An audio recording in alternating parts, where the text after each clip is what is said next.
السلام علیکم۔ کیسے ہیں آپ سب؟ امید کرتی ہوں خیریت سے ہوں گے۔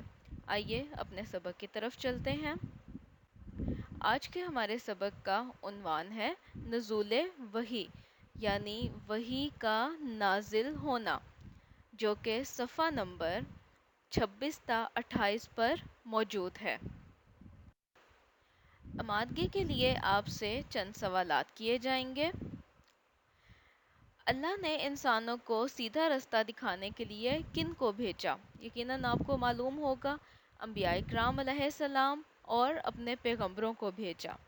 دوسرا دیکھیے، اللہ کے بندوں کی کیا نشانیاں ہوتی ہیں؟ یعنی اللہ کے جو پاک بندے ہوتے ہیں ان کی کیا نشانیاں ہوتی ہیں، یہ بھی آپ کو معلوم ہوگا کہ نہ تو وہ گناہ کرتے ہیں، نہ ہی وہ برے کام کرتے ہیں، نہ کبھی جھوٹ بولتے ہیں، ہمیشہ وہ کام کرتے ہیں جن کا کرنے کو اللہ تعالیٰ نے انہیں حکم دیا ہے۔ آگے دیکھیے، کون سے فرشتے انسان کے اعمال لکھتے رہتے ہیں؟ یقیناً اس کا جواب بھی آپ کو معلوم ہوگا۔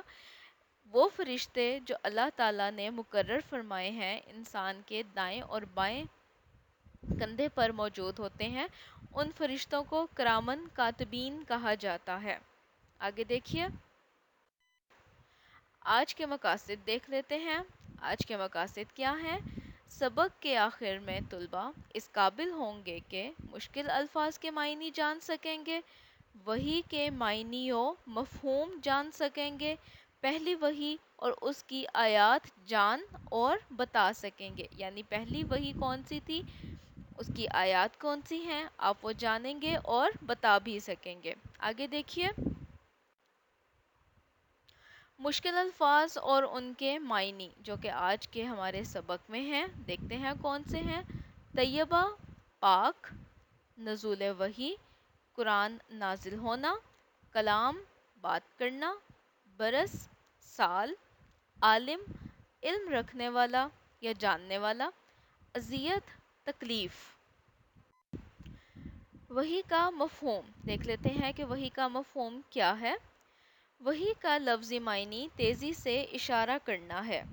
اسلامی تعلیمات کے مطابق وحی سے مراد اللہ کا وہ کلام ہے جو وہ اپنے انبیاء اکرام علیہ السلام پر نازل فرماتا ہے۔ یعنی اللہ تعالیٰ جو بات کرنا چاہتے ہیں، اللہ تعالیٰ جو حکم دینا چاہتے ہیں، وہ وحی کے ذریعے سے اپنے نبیوں پر نازل فرماتے ہیں۔ لیکن یہاں نزول وحی سے مراد ہمارے رسول صلی اللہ علیہ وآلہ وسلم پر نازل ہونے والی پہلی وحی ہے۔ یعنی اس سبق کے عنوان کے مطابق جو نزول وحی ہے، اس سے مراد ہے کہ حضرت محمد صلی اللہ علیہ وآلہ وسلم پر جو پہلی وحی نازل ہوئی تھی۔ آگے دیکھیے، پہلی وحی کے متعلق جانتے ہیں۔ پہلی وحی غار حرا میں رمضان المبارک کے مہینے میں نازل ہوئی۔ یعنی جو پہلی وحی نازل ہوئی تھی تب رمضان کا مہینہ تھا، جب حضرت محمد صلی اللہ علیہ وآلہ وسلم عبادت میں مصروف تھے، غار حرا میں جاتے تھے عبادت کرنے کے لیے اللہ تعالیٰ کی، اور وہ رمضان کا مہینہ تھا جب ان پر پہلی وحی نازل ہوئی۔ حضرت جبرائیل علیہ السلام قرآن مجید کی چند آیات لے کر آئے۔ اس وقت آپ صلی اللہ علیہ وآلہ وسلم کی عمر مبارک 40 سال تھی۔ یعنی حضرت محمد صلی اللہ علیہ وآلہ وسلم پر جب قرآن پاک کی پہلی آیات، پہلی وحی نازل ہوئی، تب ان کی عمر 40 برس تھی، 40 سال تھی، اور حضرت جبرائیل علیہ السلام کے ذریعے ان پر یہ وحی نازل ہوئی۔ آگے دیکھیے، سورۃ علق جو کہ پہلی وحی کی آیات ہیں۔ بسم اللہ الرحمن الرحیم، اقرأ باسم ربک الذی خلق، خلق الانسان من علق، اقرأ وربک الاکرم، الذی علم بالقلم، علم الانسان ما لم یعلم۔ یہ پہلی 5 آیات تھیں جو حضرت جبرائیل علیہ السلام کے ذریعے سے، یعنی وہ اللہ کے حکم سے آئے تھے، اور حضرت محمد صلی اللہ علیہ وآلہ وسلم پر پہلی آیات، پہلی وحی نازل ہوئی۔ آگے دیکھیے، جب حضرت محمد صلی اللہ علیہ وآلہ وسلم پر وحی نازل ہوئی تو لوگوں کی اسلام کے مطابق تعلیم و تربیت اور انہیں سیدھا راستہ دکھانے کی ذمہ داری ڈال دی گئی۔ یعنی اللہ تعالیٰ نے انہیں یہ ذمہ داری سونپی کہ تمام لوگوں کی تعلیم و تربیت کریں اور انہیں سیدھا راستہ دکھائیں۔ جب حضرت جبرائیل علیہ السلام کے جانے کے بعد حضرت محمد صلی اللہ علیہ وآلہ وسلم کی جو حالت تھی وہ ٹھیک نہ تھی، یعنی حضرت محمد صلی اللہ علیہ وآلہ وسلم بہت زیادہ گھبرائے ہوئے تھے، ان پر کپکپی جاری تھی۔ ایسے میں حضرت خدیجہ رضی اللہ تعالیٰ عنہا نے انہیں تسلی دی اور کہا، اللہ کی قسم، اللہ تعالیٰ آپ صلی اللہ علیہ وآلہ وسلم کو کبھی تنہا نہ چھوڑے گا، کیونکہ آپ صلی اللہ علیہ وآلہ وسلم صلہ رحمی کرتے ہیں، لوگوں کا بوجھ برداشت کرتے ہیں، غریبوں کی مدد کرتے ہیں، مہمان نوازی کرتے ہیں اور مصیبت زدہ لوگوں کی مدد کرتے ہیں۔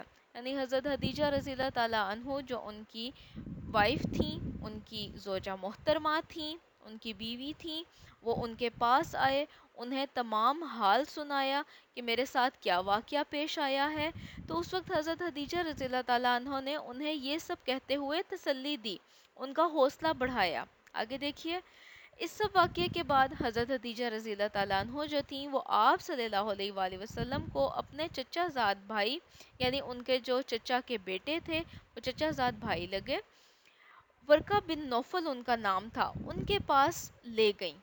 وہ تورات اور انجیل کے عالم تھے، یعنی آسمانی کتابیں جو اللہ تعالیٰ نے کتابیں نازل فرمائی تھیں، تورات اور انجیل، ان کے بارے میں علم رکھنے والے تھے۔ آگے دیکھیے، ہمارے سبق کی دہرائی ہے کہ ہم نے آج کے سبق میں کیا پڑھا۔ مشکل الفاظ کے معنی جانیں، وحی کے معنی اور مطلب جانیں، پہلی وحی کے بارے میں جانا، نزول وحی کا واقعہ جانا۔ مزید آپ اپنی کتاب کا مطالعہ کر کے بھی جان سکتے ہیں، جو کہ صفحہ نمبر 26، 27 اور 28 پر موجود ہے۔ سبق کا بغور مطالعہ کریں، یعنی سبق کو غور سے پڑھیں اور معنی یاد کریں۔ سبق کے آخر میں دیے گئے سوالات کا مطالعہ کریں اور جوابات سوچیں تاکہ مشقی سوالات آپ بہتر طریقے سے اور خود سے حل کر سکیں۔ اپنا بہت زیادہ خیال رکھیے گا۔ بہت بہت شکریہ۔ اللہ حافظ۔